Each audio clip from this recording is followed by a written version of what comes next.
आज फिर आपका जिज्ञासा अध्ययन केंद्र में स्वागत है। आज हम आपको कक्षा 12 में स्थिर भौतिकी पढ़ाएंगे। स्थिर भौतिकी में हम आपको सिखाएंगे वैद्युत द्विध्रुव के कारण विद्युत क्षेत्र की तीव्रता का व्यापक सूत्र।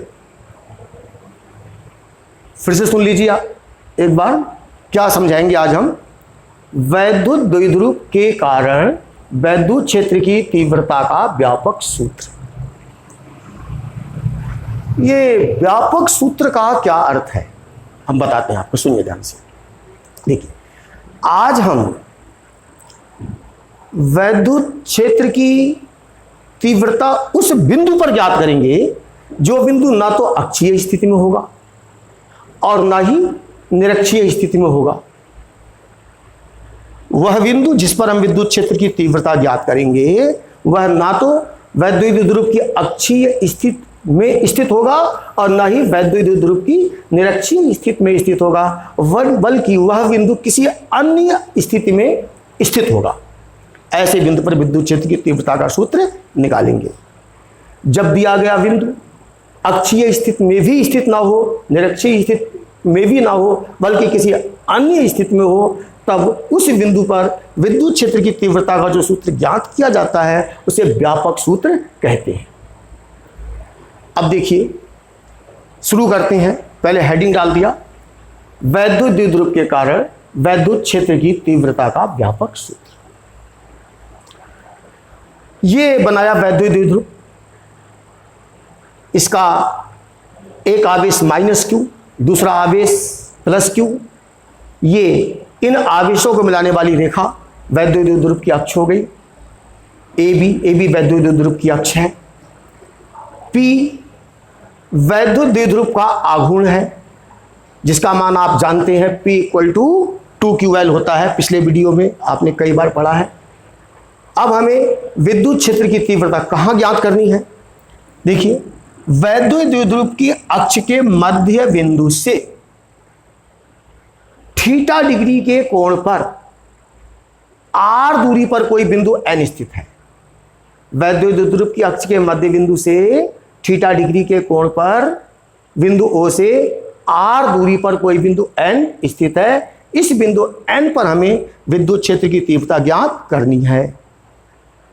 चूंकि यह बिंदु ना तो अक्षीय स्थिति में है ना निरक्षीय स्थिति में है, बल्कि ये किसी अन्य स्थिति में है, तो इस पर विद्युत क्षेत्र की तीव्रता का जो सूत्र निकल कर आएगा उसको हम व्यापक सूत्र कहेंगे। अब व्यापक सूत्र क्यों कहेंगे ये आपको हम अंत में बताएंगे। तो लीजिए शुरू करते हैं। एक चीज समझ लीजिए, जिस तरह से बल को एक वेक्टर के द्वारा प्रदर्शित करते हैं, सदिश बल एक वेक्टर राशि है, सदिश राशि है। इसको हम एक रेखाखंड के द्वारा प्रदर्शित करते हैं जिसकी लंबाई बल के परिमाण के बराबर होती है। ठीक उसी तरह से वैद्युत द्विध्रुव को उसके वैद्युत द्विध्रुव आघूर्ण द्वारा प्रदर्शित किया जाता है। वैद्युत द्विध्रुव आघूर्ण भी एक सदिश राशि है। वैद्युत द्विध्रुव आघूर्ण P एक सदिश राशि है। तो वैद्युत द्विध्रुव को कैलकुलेशन में आंकिक प्रश्नों को हल करते समय हम उसके वैद्युत द्विध्रुव आघूर्ण P के द्वारा, सदिश P के द्वारा प्रदर्शित कर सकते हैं। तो ये जो वैद्युत द्विध्रुव है, इसका वैद्युत द्विध्रुव आघूर्ण हो गया ये वेक्टर P जो आपको दिख रहा है। अब बिंदु N पर परिणामी विद्युत क्षेत्र ज्ञात करने के लिए हम क्या करेंगे? वैद्युत द्विध्रुव आघूर्ण P को दो घटकों में वियोजित करेंगे, दो परस्पर लंबवत घटकों में। किस प्रकार से? एक घटक दी गई रेखा ON के संपाती होगा और दूसरा घटक दी गई रेखा ON के अभिलंबवत होगा। तो हमने इस वेक्टर P को दो घटकों में वियोजित कर दिया। एक वेक्टर ये हो गया जिसे हम कहेंगे PX और दूसरा वेक्टर ये हो गया जिसे हम कहेंगे PY। चूंकि ये कोण थीटा है तो कोण थीटा के पास वाला जो घटक होगा Px = P cos थीटा होगा। ये कोज्या घटक कहलाता है।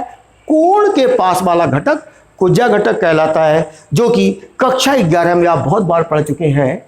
तो इस कोण थीटा के पास वाले घटक को हम कहेंगे P X equal to P cos theta, और जो शेष दूसरा बचा उसे कहेंगे P Y equal to P sine theta. ऐसा तो आप कक्षा 11 में भी जब आपने प्रक्षेप गति पढ़ी थी, बल विश्लेषण पढ़ा था, तो उसमें आपने घटक निकालना सीखे थे, तो आपको पता होगा कोण के पास वाले घटक को कोज्या घटक कहते हैं। ये पी कॉस थीटा हो गया, और इसके अभिलंब जो घटक है वो पी साइन थीटा हो गया। जब हमने वेक्टर पी को दो घटकों में वियोजित कर दिया, तो अब हमें इसकी आवश्यकता नहीं है। अब एक वैद्युत ध्रुव आघूर्ण दो घटक आघूर्णों में विभाजित हो गया। अब बिंदु n पर हम घटक px के कारण विद्युत क्षेत्र की तीव्रता निकालेंगे, और उसी बिंदु पर घटक py के कारण भी विद्युत क्षेत्र की तीव्रता निकालेंगे। उन दोनों विद्युत क्षेत्र की तीव्रताओं का सदिश विधि से परिणामी निकालेंगे, वही यहां पर अभिष्ट विद्युत क्षेत्र होगा। तो देखिए कैसे, ध्यान से सुनिए। अब हमारे पास दो वैद्युत द्विध्रुव आघूर्ण है, एक px और एक py। हमने इसको वियोजित करके दो प्राप्त किए, px और py, जो कि परस्पर लंबवत है। तो पहले px के कारण बिंदु n पर विद्युत क्षेत्र की तीव्रता निकालेंगे, लिखेंगे। ये जो बिंदु n है वैद्युत द्विध्रुव आघूर्ण px की अक्षीय स्थिति में, ध्यान से देखिए, ये px हुआ और इसके अक्ष की सीध में अक्षीय स्थिति में बिंदु n है। लेकिन जो py वैद्युत द्विध्रुव आघूर्ण है, इसकी निरक्षीय रेखा पर बिंदु n है। बिंदु n px की अक्षीय स्थिति में है और py की निरक्षीय स्थिति में है। इस बात का भी हमारी कैलकुलेशन में उपयोग होगा, तो ध्यान से देखिए, हम लिखते हैं, चूंकि बिंदु n विद्युत द्विध्रुव आघूर्ण px की अक्षीय रेखा पर स्थित है, अतः px के कारण बिंदु n पर विद्युत क्षेत्र की तीव्रता Ex इक्वल टू, जब बिंदु n px की अक्षीय स्थिति में है, तो इस px के कारण यहां जो विद्युत क्षेत्र उत्पन्न होगा, उसमें हम अक्षीय स्थिति का सूत्र लगाएंगे। अक्षीय स्थिति में विद्युत क्षेत्र की तीव्रता का जो सूत्र होता है, पिछले वीडियो में आपने पढ़ा है, क्या होता है, Ex equal to 1/4πε0 k 2px/r³। यहां 2 आता है। हम चूंकि इस घटक का उपयोग कर रहे हैं, इसलिए यहां px लिखेंगे, और अच्छी स्थिति है इसलिए यहां 2 लिखेंगे। तो आपकी समझ में आ गया, ये घटक px के कारण यहां जो विद्युत क्षेत्र हुआ वो हो गया Ex इक्वल टू 1/4πε0 2px/r³। ये हमारा समीकरण 1 हो गया। इसी प्रकार बिंदु n पर घटक py के कारण भी विद्युत क्षेत्र निकालेंगे। तो देखिए, बिंदु n py की निरक्षीय रेखा पर है, अभिलंबवत रेखा पर, तो लिखेंगे, इसी प्रकार बिंदु n वैद्युत द्विध्रुव आघूर्ण py, वैद्युत द्विध्रुव आघूर्ण py की निरक्षीय रेखा पर स्थित है, अतः py के कारण बिंदु n पर विद्युत क्षेत्र की तीव्रता Ey इक्वल टू, अब निरक्षीय स्थिति का सूत्र लगाएंगे, Ey इक्वल टू 1/4πε0 के py/r³। निरक्षीय स्थिति के सूत्र में यहां पर 2 नहीं आता है, पिछले वीडियो में आपने पढ़ा है, तो ये 2 यहां नहीं होगा, ये हो गया Ey का मान। यहां दो विद्युत क्षेत्र हो गए, एक Ex जो कि वैद्युत द्विध्रुव आघूर्ण px के कारण उत्पन्न हुआ है, दूसरा Ey जो कि वैद्युत द्विध्रुव आघूर्ण py के कारण उत्पन्न हुआ है। आप कहेंगे, जो ये Ex है, Ex को आपने इधर बना दिया और Ey को आपने इधर बना दिया, ऐसा कैसे बना दिया? इसके लिए आपको हमारे पिछले दोनों वीडियो देखने पड़ेंगे।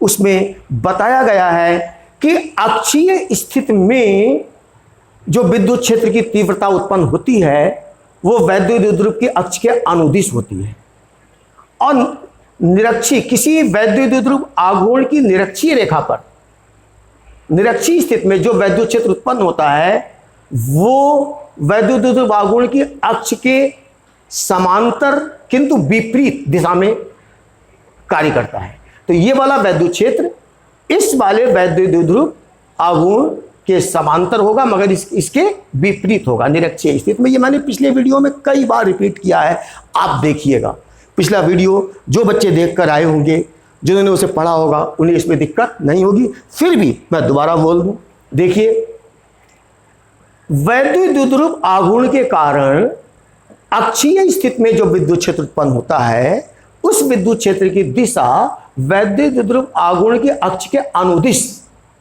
होती है, ऋण आवेश से धन आवेश की ओर।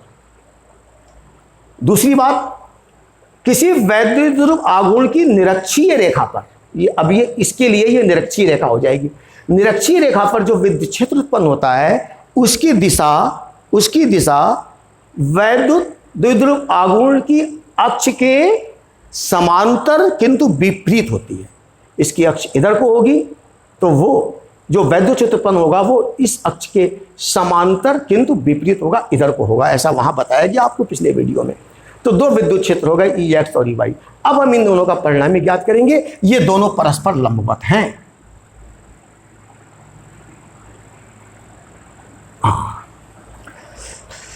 तो लिखेंगे चूंकि सदिश EX ये वह EY यानी कि ये परस्पर लंबवत हैं, अतः इनका परिणामी E। अब इनका परिणामी कैसे निकालेंगे? फार्मूला है आपके पास, दो वेक्टरों का परिणामी ज्ञात करने का formula E square equal to EX square plus EY square plus 2EX into EY cos alpha होता है। लेकिन अल्फा का मान इसमें 90 है, दोनों के बीच का कोण 90 लिख देंगे। अब cos 90 का मान 0 रख देंगे तो इतना तो समाप्त हो जाएगा, सीधे बचेगा E square equal to EX square plus EY square. इसके बाद तो सिंपल कैलकुलेशन है, साधारण मैथमेटिक्स की कैलकुलेशन है, इसको थोड़ा ध्यान से करना है। तो देखिए EX का मान हम समीकरण 1 से ये रहा 1/4 पाई एप्सिलॉन 0 2px अपान r3 ये रख दिया, ये स्क्वायर है तो स्क्वायर कर दिया। EY का मान यहां से रखा 1/4 पाई एप्सिलॉन 0 के py अपान r3 ये रख दिया होल स्क्वायर।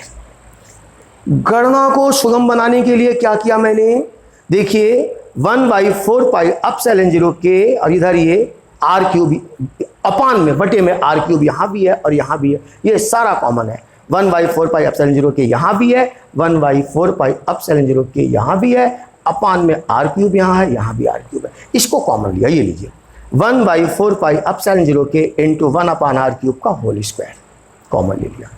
तो अंदर क्या बचेगा, यहां से इतना बचेगा 2px का होल स्क्वायर, लेकिन 2 का स्क्वायर 4 हो जाएगा, होल स्क्वायर है नहीं है, तो 2 का स्क्वायर 4 हो जाएगा और px को यूं ही लिखेंगे px स्क्वायर प्लस यहां से सारा कॉमन आ गया है तो केवल बचेगा py स्क्वायर।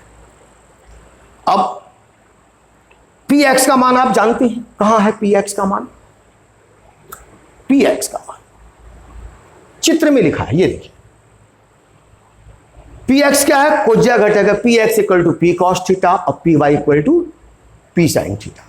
तो ये मान यहां रखेंगे। अब px equal to p cos theta तथा py equal to p sin theta चित्र से रखने पर तो रख देंगे यहां पर। तो देखिए क्या होगा, a square equal to 1/4 pi epsilon 0 के 1 अपान r3 का होल स्क्वायर, ये तो यही रहा, फिर 4 और ये px का मान हो गया p cos थीटा, यहां से px equal to p cos theta ये रख दिया का होल स्क्वायर प्लस py का मान p sin थीटा का होल स्क्वायर। अब देखिए p स्क्वायर यहां भी है और यहां भी है तो इसको हमने कॉमन ले लिया, ये बचा 4 cos square theta plus sin square theta, ऐसे तो इसको यूं ही उतार रखा है। आगे देखिए ये तो आ गया 1/4 पाई एप्सिलॉन 0 के p अपान r3 का होल स्क्वायर। ये p कहां से आ गया, ये जो p स्क्वायर था, p स्क्वायर को हमने इसके साथ ले लिया ताकि ये फार्मूले का एक परिचित रूप है। हर फार्मूले का स्वरूप इसी तरह का होता है 1/4 पाई एप्सिलॉन 0 के p अपान r3। तो मैंने भी इस p को यहां रख दिया। आप कहेंगे स्क्वायर कहां गया, जब ये अंदर आया तो यहां स्क्वायर लगा हुआ है तो यहां स्क्वायर लगाने की जरूरत नहीं है। अगर हम यहां स्क्वायर लगा देंगे तो ये पावर 4 हो जाएगी। एक सेकंड आ जाइए आराम से तार बचा के। और कोई रिया आ रही है नहीं, ठीक, बैठ जाओ बैठ जाओ बैठ जाओ, देख लो। तो ये पी स्क्वायर था, इसको मैंने इधर ले लिया ब्रैकेट के अंदर, तो यहां पी लिख दिया, क्योंकि स्क्वायर है तो इसके वजह से ये स्क्वायर फिर से हो जाएगा। अंदर क्या बचा, 4 cos square theta plus sine square theta. अब क्या होगा, 1/4 pi epsilon 0 P upon R cube का होल स्क्वायर उसी तरह का है। ये जो 4 cos स्क्वायर थीटा था, इसको हमने एक विशेष सूत्र का लाभ प्राप्त करने के लिए 2 भागों में तोड़ दिया। इसको लिख दिया 3 cos square theta plus sign cos square theta plus cos square theta. आप कहेंगे कहां गया 4 cos स्क्वायर थीटा? देखिए 3 cos स्क्वायर थीटा ये है और 1 cos स्क्वायर थीटा ये है, दोनों 4 तो हो ही जाएंगे। फायदा क्या हुआ, फायदा ये हुआ कि अब हम sign square theta plus cos square theta को 1 लिख सकते हैं, तो हम इसे 1 लिख देंगे। तो लिखेंगे अब sine square theta plus cos square theta equal to 1 रखने पर इसकी जगह पर 1 आ जाएगा। क्या हो जाएगा, जब इसकी जगह 1 आएगा 1 प्लस 3 cos स्क्वायर थीटा।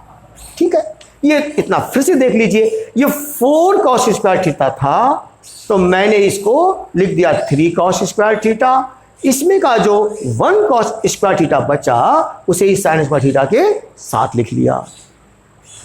इससे फार्मूला जो होता है sine square theta plus cos square theta equal to 1, हमें उसका लाभ मिल गया, हमने वो फार्मूला लगा दिया। अब sine square theta plus cos square theta equal to 1 रखने पर तो ये रख दिया, क्या हो गया, अब ये A square equal to 1/4 pi epsilon 0 के पी अपॉन आर क्यूब का होल स्क्वायर इनटू इसकी जगह 1 आ गया, 1 प्लस ये 3 cos स्क्वायर थीटा। बस लगभग समाप्त हो गया। अब देखिए, अतः बिंदु n पर वैद्युत क्षेत्र की तीव्रता का व्यापक सूत्र E इक्वल टू, जब ये स्क्वायर हटेगा, जब ये स्क्वायर हटेगा तो ये भी स्क्वायर हट जाएगा और इसके ऊपर करनी आ जाएगी। ये हो गया E equal to 1/4 pi epsilon 0 के P upon R cube under root 1 plus 3 cos square theta. ये वैद्युत द्विध्रुव के कारण वैद्युत क्षेत्र की तीव्रता का व्यापक सूत्र है। अब प्रश्न ये उठता है कि इसे व्यापक सूत्र क्यों कहते हैं? उत्तर सुन लीजिए। इसे व्यापक सूत्र इसलिए कहते हैं कि इसका प्रयोग हर स्थिति में, सभी स्थितियों में किया जा सकता है। सभी स्थितियों में क्या मतलब है? इसका मतलब यह है कि सुनिए, अगर इस फार्मूले में हम थीटा का मान 0 रख दें, थीटा इक्वल टू, अभी जगह नहीं है वरना मैं आपको सॉल्व करके दिखा देता, अगले वीडियो में समझा दूंगा। अगर थीटा का मान 0 रख दें तो यह फार्मूला अक्षीय स्थिति में विद्युत क्षेत्र की तीव्रता का सूत्र बन जाएगा। ठीक है, और यदि थीटा का मान 90 रख दें तो यही फार्मूला निरक्षीय स्थिति में विद्युत क्षेत्र की तीव्रता का सूत्र बन जाएगा। तो आप देख रहे हैं इसके बहुत उपयोग हैं। आप इसे किसी भी स्थिति में वैद्युत क्षेत्र की तीव्रता ज्ञात कर सकते हैं। अगर यहां ज्ञात करनी है तो इस कोण की माप जितनी भी होगी, मान लीजिए 30 डिग्री है तो यहां 30 डिग्री लिखना होगा। अगर थोड़ा यहां ज्ञात करना है विद्युत क्षेत्र तो ये कोण जितने डिग्री का होगा वो वहां रखना पड़ेगा।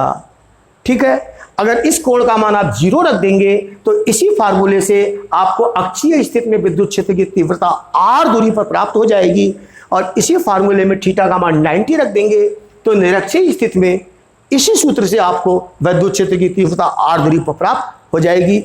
चूंकि इसका उपयोग, इस फार्मूले का उपयोग अक्षीय स्थिति में भी कर सकते हैं, निरक्षीय स्थिति में भी कर सकते हैं और अन्य सभी स्थितियों में भी कर सकते हैं, इसीलिए हम इसे व्यापक सूत्र कहते हैं।